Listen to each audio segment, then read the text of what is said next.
Guys, we're just a few days away from kickoff between number 14 Clemson and number 1 Georgia.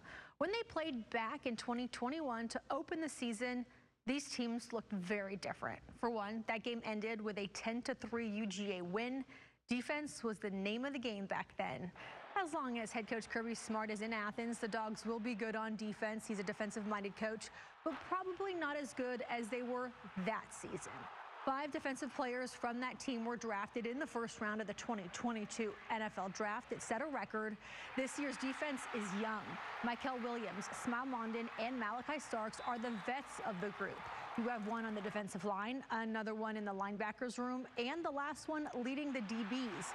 Starks, a safety, started as a true freshman, game 1 against Oregon in 2022. What was he thinking ahead of it? It's crazy because, you never really know if you're ready until you're in the moment. You put in the preparation and you have trust and faith in the work that you put in to prepare you for the moment. But, everybody seems to be doing good. And, I've just been telling the same thing people were telling me, just take it day by day, play by play, see a little, don't see too much, and, enjoy it. It's you only get one shot. The Braves can sweep the Twins tonight with a win. First pitch from Minneapolis is set for 7:40. And Jen, your Gators have a huge game Saturday after that UGA game. They face Miami. I loved that enthusiasm. Go Gators. Yeah, big football weekend for sure. All right, guys, I can't lie. I feel like dancing. College football officially back. It's a top 15 matchup between top-ranked UGA and number 14 Clemson to kick off week 1 of the 2024 college football season.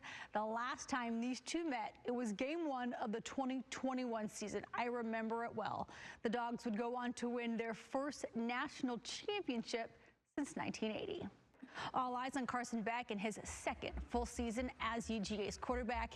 He has some new pieces around him, so it might take a little more time than usual for him to build some chemistry with some of those guys, but he certainly has the tools and experience to lead this team to the college football playoffs.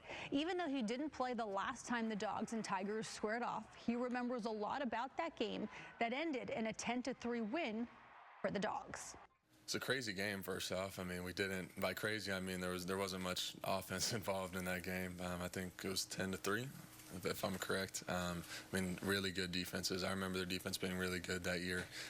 Our defense being really good that year as well. Haven't spent a lot of time on scout team going against them. But going back to then, I mean, obviously it's a very different situation compared to now. And the Braves, they started a series on the road tonight at the Twins. It went into a weather delay in the second inning, a pretty long one, but they were up 9-1 when it happened. We'll be right back.